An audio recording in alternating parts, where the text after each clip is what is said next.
purpose of this press conference is to discuss issues relating to the constitutional reform process and where it has now reached, which have been in the media over the past week or so. The matter at hand is one of intergenerational importance to our country. Jamaicans will have to live under the new constitution for generations to come. We have a solemn duty to ensure that the new constitution is appropriately balanced and will protect the rights of our people and the democracy that guarantees our freedoms. Therefore, due care and attention must be given to the proposed changes that will be put into any new constitution. And as the opposition, we have a particular responsibility to be vigilant in this regard. The process of reform must be fully open and transparent. The Constitutional Reform Committee, or CRC, has issued a report, and it must be immediately shared with the public. It cannot be hidden away and only known by its members and by the inner reaches of government. Indeed, the public should have been empowered to review and comment on the reform proposals as detailed in that report, so that the public's views on the specific proposals could be considered by the committee before the report was sent to cabinet. In my view, the entire reform process has been flawed. It should have been preceded by intense public education on the existing constitution, so that the people of Jamaica would have been informed as to what now exists and where the changes ought to come. The reform process should have been genuinely open to a fresh look at the kind of constitution that Jamaicans want to have in the 21st century, rather than limiting ourselves to positions that were agreed some 30 years ago in the 1990s. The terms of reference of the reform should themselves have been open to consultation and consensus, rather than being narrowly dictated by the government.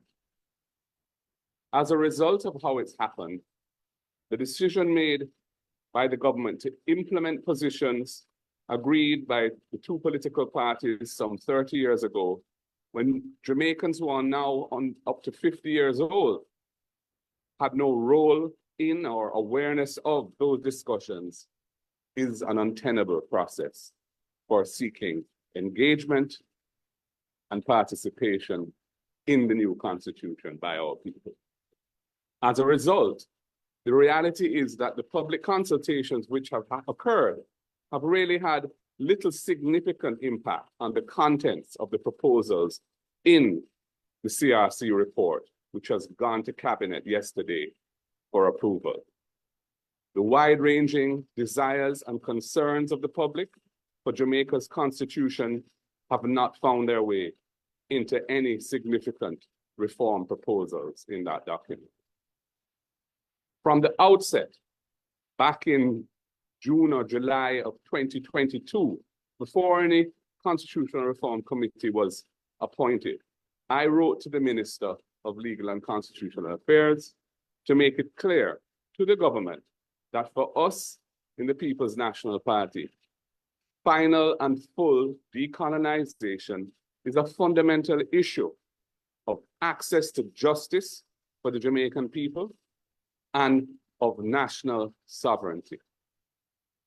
I have been open and consistent on this position throughout the process since then. Indeed, it is not a Mark Golding position. It is a position of the People's National Party. And we have been consistently trying to move Jamaica in this direction for decades, as you know. Our position is that time come to leave the British monarchy in full, once and for all. When Jamaica is moving out of the King's Yard, we cannot have 1 foot in and 1 foot out of the yard.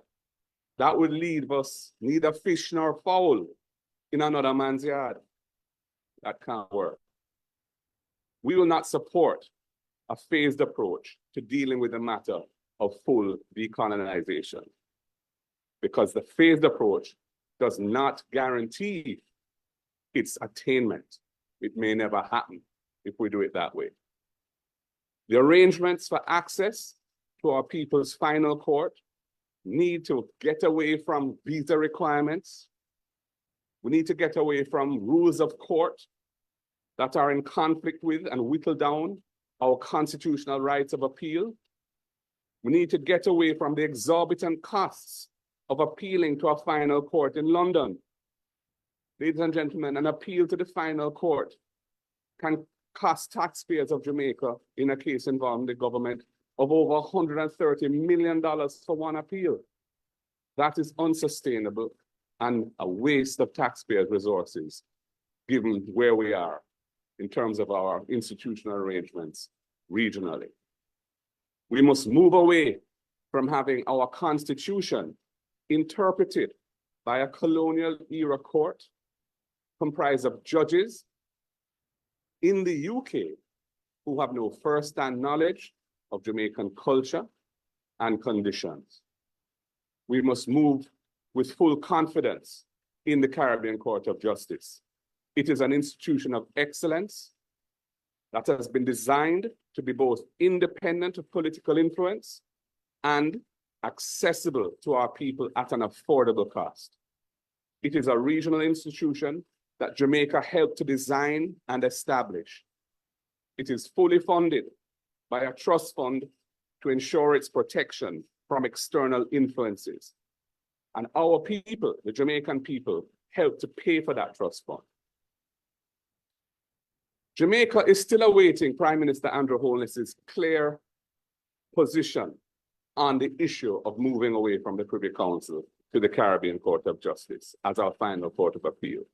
From last October, the minister promised that Mr. Holness would soon be making a statement clarifying his position and the government's position on this. 3 weeks ago, I discussed the matter with Mr. Holness behind the Speaker's chair in Parliament, and he said he would be considering the matter, which he understood to be of great importance to us, and that he would let us know where he stands. I didn't hear from him, and I wrote to him a week ago, once again, requesting him to make his position known. Jamaica still has not heard from its Prime Minister on this fundamental issue. Ladies and gentlemen, the People's National Party cannot sign off on a report that does not facilitate us moving forward with a bipartisan approach based on consensus around the new constitution. We as opposition are also concerned about several of the reform proposals that are in the CRC report that has been taken to cabinet, which we regard as problematic in several respects. And I will mention some of those now. As it stands, the report would enable the government of the day, and this is not about the current government or a future government. This is any government going forward once we have a new constitution. The report would enable the government of the day to use its majority in Parliament to install a president, head of state of the government's choosing, in circumstances where there's no consensus with the opposition as to the appointment of that individual as president. This is unacceptable. The president has important powers making appointments to sensitive positions within the government and the state, and also ceremonial duties as a figure of national unity. It is vital that the president must be someone who enjoys the trust and confidence of both political parties and the wider public. The report would allow the government of the day to use its majority to extend the life of Parliament beyond 5 years. Again, we do not think any government should have that power on its own. The report does nothing to strengthen accountability within Parliament. It expressly rejects the introduction of an impeachment procedure for parliamentarians whose misconduct brings that office into disrepute. Despite an impeachment bill having been developed and tabled in Parliament by the Bruce Golding government, although they never passed it at the time, despite the passage of an impeachment bill being an unfulfilled JLP manifesto commitment from 2016, and despite an updated impeachment bill having been tabled by me as leader of the opposition in Parliament in 2021. Despite these things, the report is saying there should be no impeachment procedure in the new constitution. The report also does nothing to end majority party control of important parliamentary committees, which should be for providing checks and balances to hold the government to account for its conduct of the nation's business, but as it stands today, are dominated by the government side. As it stands today, most of these committees are controlled and managed by government MPs, with the opposition only having a very small presence and not appointing the chairman. This report does nothing about that. The report also does not deal with long-standing issues of concern to important stakeholders. The desire for engagement and participation by Jamaicans in the diaspora who support our country's national development in critical ways, financially and otherwise. It does nothing to recognize the rights of indigenous groups such as the Maroons and the Rastafari community. These things have not been addressed in the report, despite being matters of real concern to many Jamaicans. Ladies and gentlemen, the rush to take this report to cabinet without allowing the committee to deliberate on these important issues raised by the opposition in my comments sent last week Friday via Minister Hilton to the minister who co-chairs that committee shows that the government has no genuine desire to achieve consensus on the contents of the new constitution. As can be expected, the government is now seeking to shift blame to us as the opposition for the government's failure to engage authentically with the opposition to identify a common pathway forward. The public should not be hoodwinked by what is being said in the media today. We have been responsible. We have sought to participate genuinely in the process.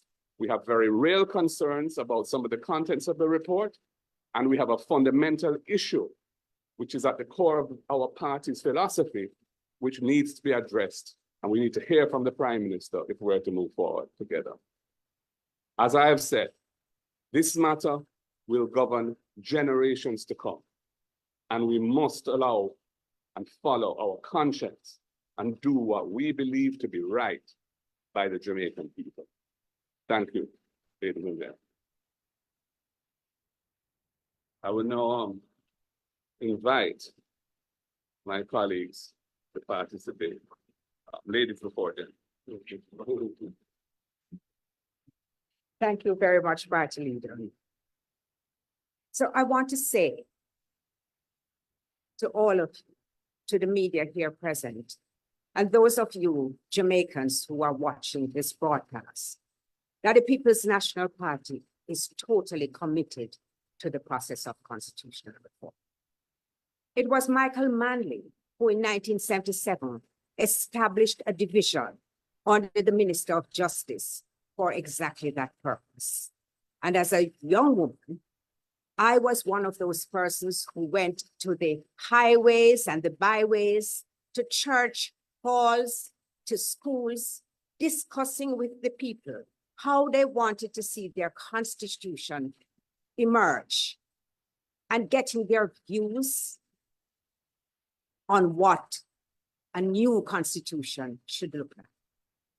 At that time, it was very clear that our emphasis was on delinking from the monarchy and recognizing ourselves as a true proud Jamaican nation.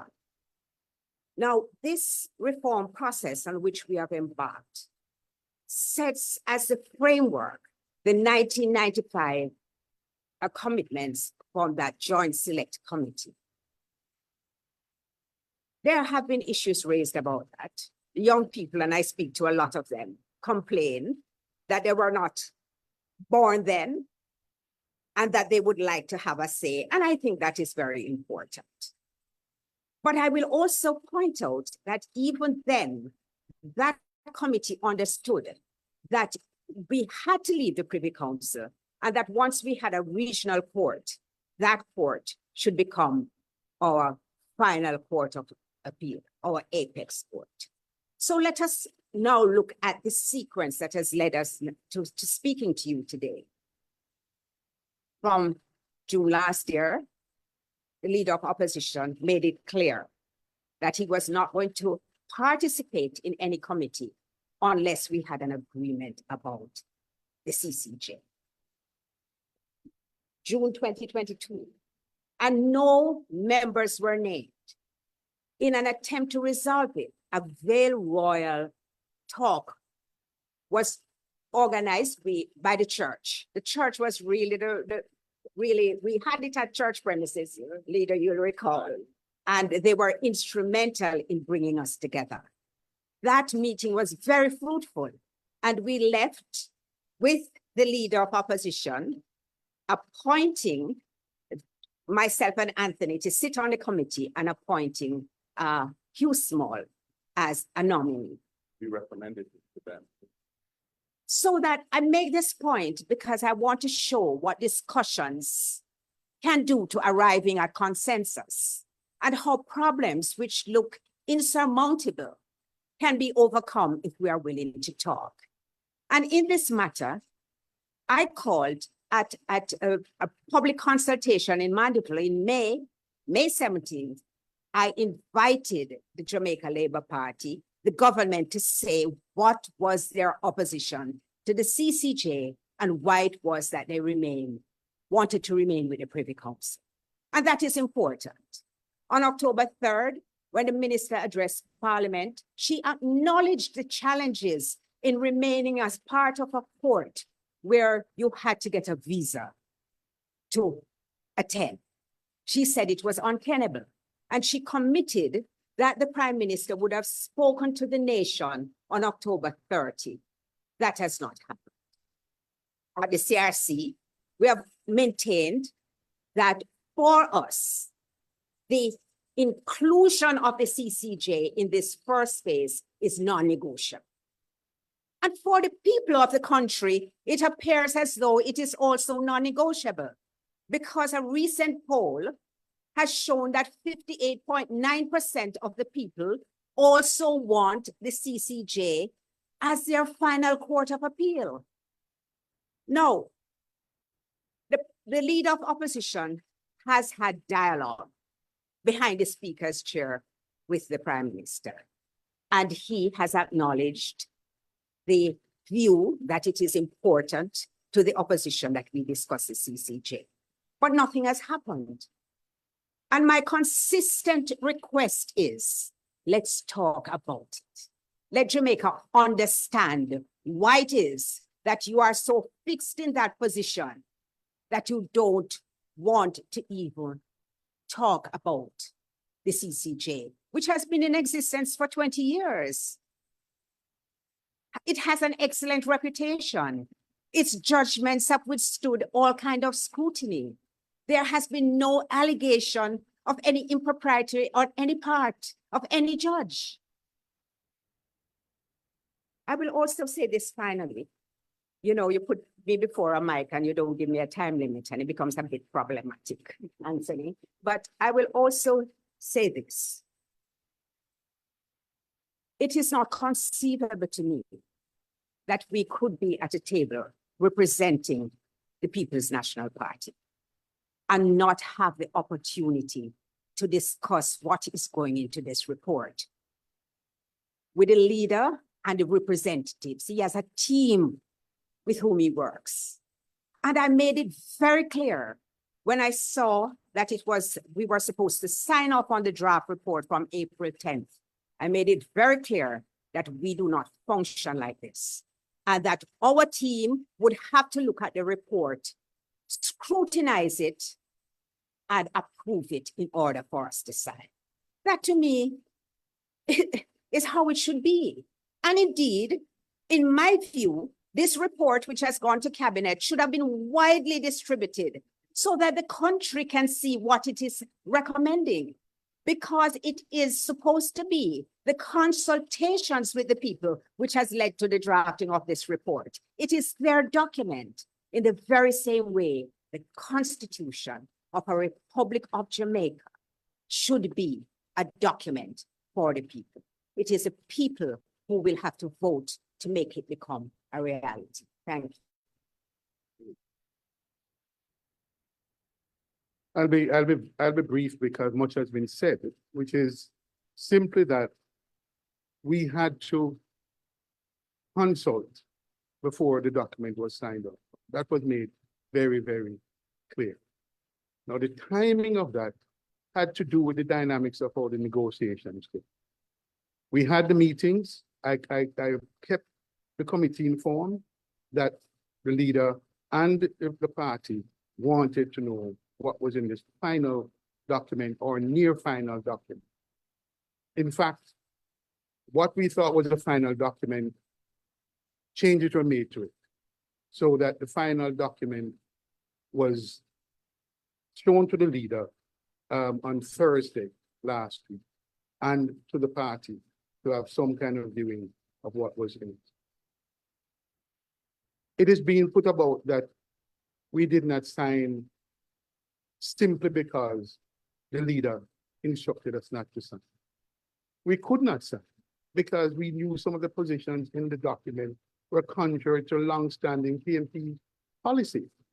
The matter of the CCJ is a 1-2 matter for us because this has been a long-standing issue. I was involved in the executive of the party when the matter of the freedom, the rights, the Bill of Rights was discussed. The Charter of Rights was discussed. And important concessions were made by the People's National Party, again, in consideration that the CCJ, we could find common ground on the CCJ. And from then, and even before, we've been trying to find this common ground on the CCJ.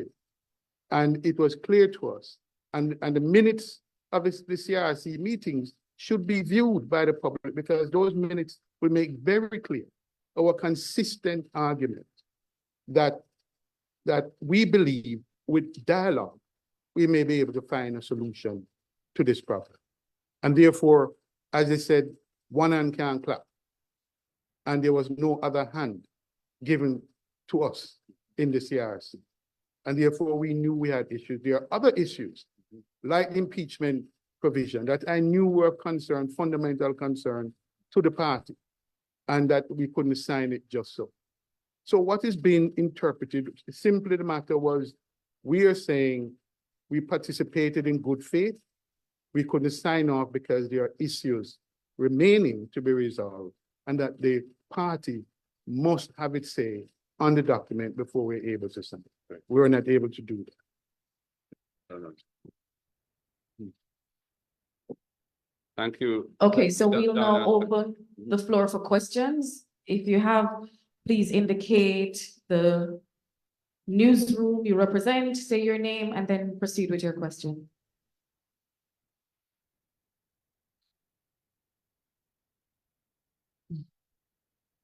Morning, Kimon Francis from the Gleaner. Opposition leader, I know that you mentioned the Prime Minister needs to state his position and provide clarity.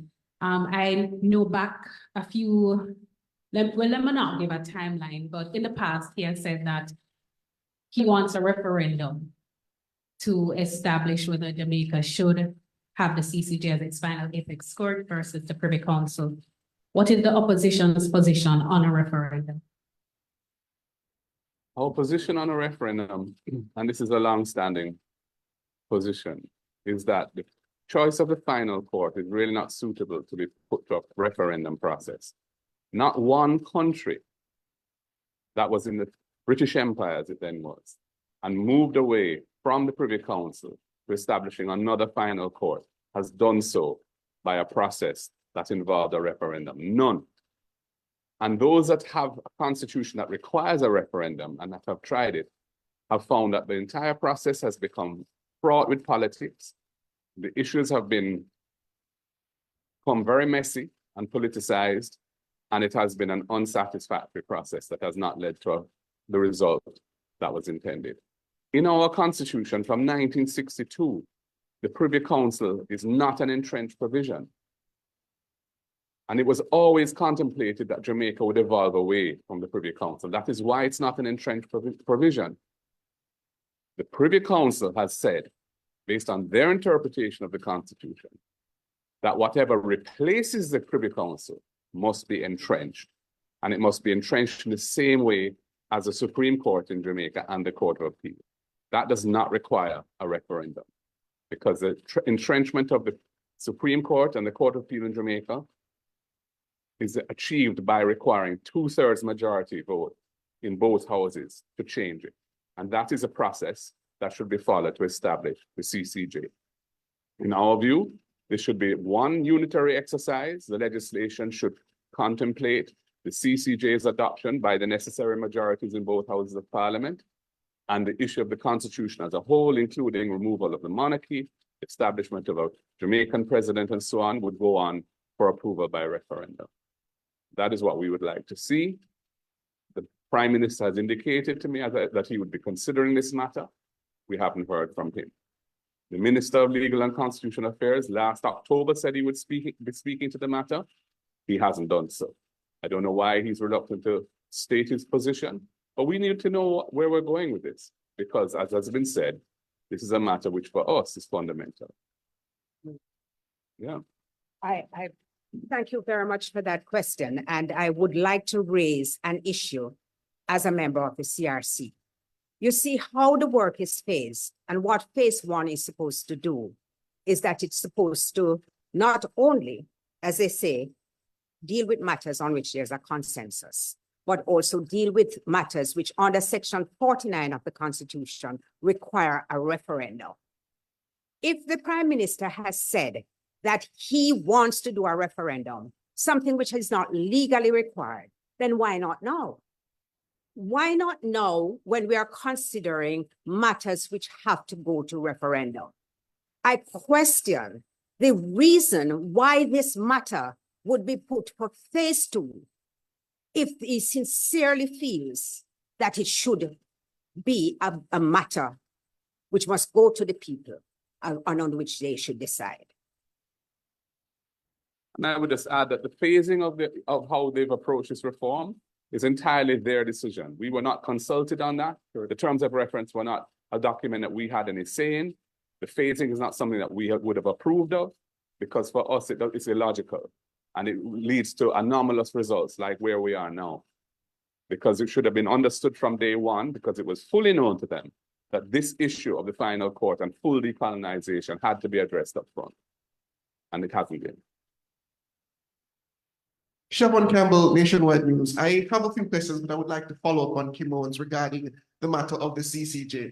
As you pointed out today, there is no political consensus on that issue whatsoever. So bringing it to the parliament seems almost pointless. So why not go directly to the Jamaican people in a referendum at a later date, rather than twinning it with other issues that you may have consensus at, which will inevitably end up in the entire thing not going through, as you have pointed out, saying it would end up being a contentious issue at a ballot?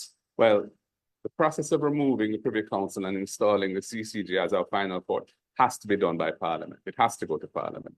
It can't be done by a referendum that bypasses Parliament. That would violate the Constitution that we have. So that's a simple answer to your question. But wouldn't a referendum at least settle the matter as to, in the eyes of the public and the political directorate, as to what is the direction the country would like to go? Not a poll done by some pollster in some newspaper. As I've said, matters to do with the justice system, the judiciary, are best kept out of the realm of politics. It's not good to infect decisions around the justice system by the political process. Other countries, many other countries have gone through this process, and none of them have done so via a referendum. And for us, the Constitution is clear on the matter as interpreted by the Privy Council itself. and it does not favor a referendum. We may disagree on the point, but that's our position. Okay, my next question. You said here today that the matter of the constitutional reform was flawed from the get-go. You have stated that you would not agree to any reform process that did not include the CCJ up front.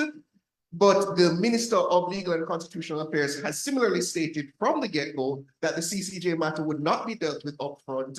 And you still signed on to the reform committee by appointing 3 members, including Mr. Hilton and Mrs. Donna Scott-Martin. Well, first of all, I didn't appoint 3 members. I appointed 2 members. I also suggested to the government that the committee needed strengthening because I wasn't happy with the configuration of it. And I suggested that they consider Hugh Small King's Counsel to strengthen the committee. And they accepted that and they appointed Hugh Small to the committee. That is how Hugh became a member of the committee. Yes, I am aware of the minister's position that there was not consensus around how to deal with the CCJ. We could have said at that point we weren't going to move forward at all. However, we decided that the constitutional reform process is important, and we believe that there was room for further dialogue and achieving consensus around this issue. As I've said, when we've spoken to both in the Vale Royal talks and with the Prime Minister most recently 3 weeks ago, the position put to us is not that, oh no, we're not going to agree with that. It's that, we're considering, we need to talk, we need to think some more about it. And we've said, fine, let us know your position and then we'll know what to do. And that's where it's at. That's where it's at now. And another question regarding the matter of the CRC committee. This whole issue of whether Jamaica signs on to the CCJ or not, considering the importance of transitioning from a British monarchical rule to a republic, is it worth the essential destruction of the entire process to require a red line be the CCJ and final appellate court? Absolutely necessary. We're not in favor of a phased approach to decolonization. We're not in favor of having 1 foot in and 1 foot out of the King's Yard. We must either be in or out. Can't be neither fish nor fowl. Time come to deal with this matter once and for all. That's our position. And if the matter is not dealt with once and for all, are you comfortable with it being pushed on another decade, 20 years? Generations are going to have to live with this. Jamaican people should have access to justice now to their final court. It's been denied them from slavery to now.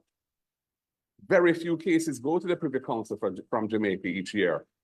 A small fraction of appeals that are adjudicated by the Court of Appeal here end up at the Privy Council for the benefit of the learning of the final court. It's an untenable situation, and now they're trying to impose a rule that would allow them to vet whether something which is covered by our Constitution and gives somebody an appeal as of right can in fact have that appeal heard. They want to vet that by 1 judge looking through and 3 judges deciding whether to proceed with the appeal before it is allowed to actually be heard by the 5-man panel or 5-person panel, which is what the Privy Council normally sits in. So the situation is not tenable to us, and we need to fix it now. And we've given the government, and we've been trying to get them on board for many years with this and decades with it. We acceded to the Charter of Rights on the basis that this would be addressed at the time. They haven't fulfilled it on that side of the bargain. And this is a time when I'm prepared to wait. I want generations to come to have a good constitution. I want generations to come to have access to their final court. Shanique Myrie got justice because of her access to the CCJ. She wasn't a rich person. She couldn't afford to take a case to London, but she got justice. The court came here and heard her case, and Barbados had to pay her damages for having wrongfully excluded her from Barbados. And that is a kind of benefit I want the Jamaican people to have, not just on treaty issues around CARICOM access, but on all issues to do with constitutional rights, commercial disputes, and criminal appeals. Time come for that. And then finally from me, how would you answer charges that, considering the political climate and the closeness of a general election, that this, what many would consider obstinacy, is just a political ploy? The timing is not determined by us. The timing is being pushed by the minister for her own purposes. If she wants to go into a referendum process in the run to a general election, she'll have to answer to her own party as to why that is, especially when they're behind in the polls.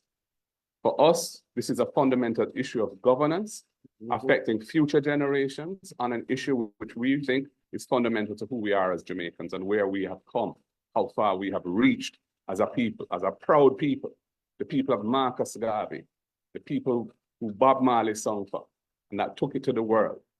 Time come for us to believe in ourselves and in the institutions that we helped to build and to design optimally so that they can serve the people of the region and to serve the people of Jamaica in particular. So this is not about, I don't see this as deriving any political benefit for me or us. I don't see where that is in this. This is about principle. And we will stand by principle because the future generations of Jamaica will never forgive us if we don't. Thank you. Kimon here again. I've been able to read through the comments sent to the media yesterday. For clarity, the opposition agrees to a ceremonial president, yes? No. We are prepared to proceed with a president that has a mixed role.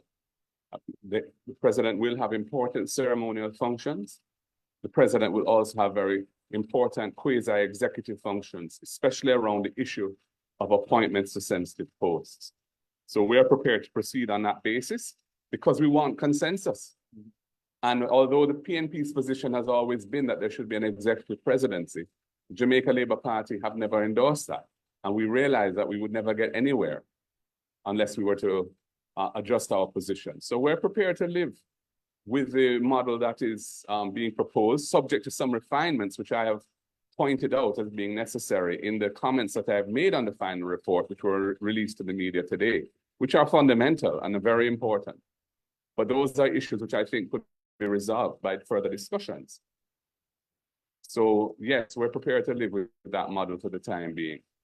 Some questions coming in online. First question, what happens from here now that the report has been submitted and considered by cabinet? Well, I would say that the ball is in the government's court. You know, I've written to the Prime Minister. I've asked him to let us know what his position is on this issue, this fundamental issue for us. He has not yet responded, and I await his response. Yeah, if they want to push forward without the opposition on board, they can do so. We can't stop them from pushing forward, but we know that when it comes to Parliament, we have a responsibility, and the Constitution gives us certain powers, and we will be exercising those in due course if we can't arrive at consensus. So it would be best, I think, to make haste slowly, bring us back to the table, and try to resolve these issues so we can go forward together. Second question, has the document been signed by all other members of the CRC other than the PNP? No, because Mr. Hugh Small has not signed it either. He has grave concerns about the procedure and the way it's been, what has taken place, and he's not happy.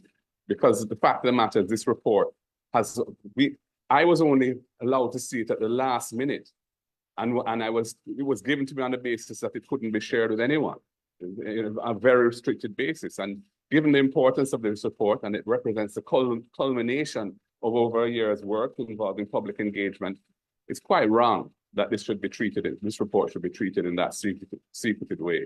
And, you know, that is why today I've called for its release to the public so they can see, and they can also make sense of the comments that I have made, because in order to understand the fullness of my comments, you need to see the final report because it makes reference to specific provisions in there. Will the PNP, as members of the CRC, request a reopening of committee work rather than allowing a draft bill to go to Parliament only to be defeated?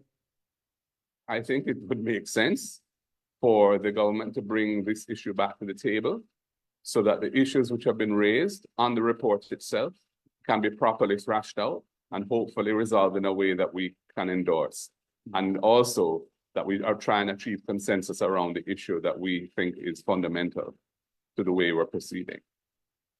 Just a quick follow-up. The matter of dual citizenship as it relates to your recommendations, I just want to get a clear point, a clear understanding from you as to where you stand on the matter of Jamaica transitioning to a republic where we would essentially no longer have the matter of Commonwealth citizens sitting in the Senate or the Parliament, but this matter of dual citizenship, such as people still living in the United States, members of the diaspora, It has gone to court before. It has been a contentious issue for both parties. What do you still support utilizing the diaspora in this manner, as in allowing them to sit in the parliament or the Senate? The issues that went to court after the 2016 general election, 2007 general election, were as a result of what the Constitution now says. The Constitution now doesn't allow anyone to be either an MP or a senator unless that person is a Commonwealth citizen who has been ordinarily resident in Jamaica for at least a year. And there were a number of candidates, as you know, who were not compliant with that. They were citizens of countries that are not in the Commonwealth. And that is why those matters ended up in court. At the time, many people felt that these provisions were out of date and should be revisited. And the committee has revisited them. And I think the committee agrees that the use of the Commonwealth as a yardstick is inappropriate and should be eliminated.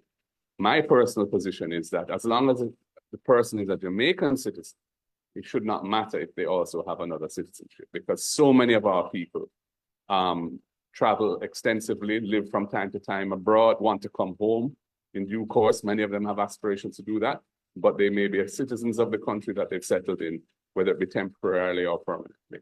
And I think it's wrong to exclude them from the eligibility to serve if the people want to vote for them, or if they, in the case of the Senate, the leaders of either the Prime Minister or the leader of the opposition wishes to appoint them.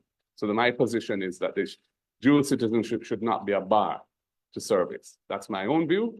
And I think the party will continue to have discussions on this, because as I've said, this issue we've not had an opportunity to really discuss it, because we didn't know what the specific reform proposals were until this draft report emerged, and then permission was very latterly obtained to share it even with me as leader of the opposition. So, but that is the position that we have put forward, because we think that it's appropriate, given the nature of the Jamaican society, where roughly half of our citizens live outside our physical boundaries and are so fundamental to the life of the country, both from the point of view of the social safety net that they provide, the balance of payment support that they provide.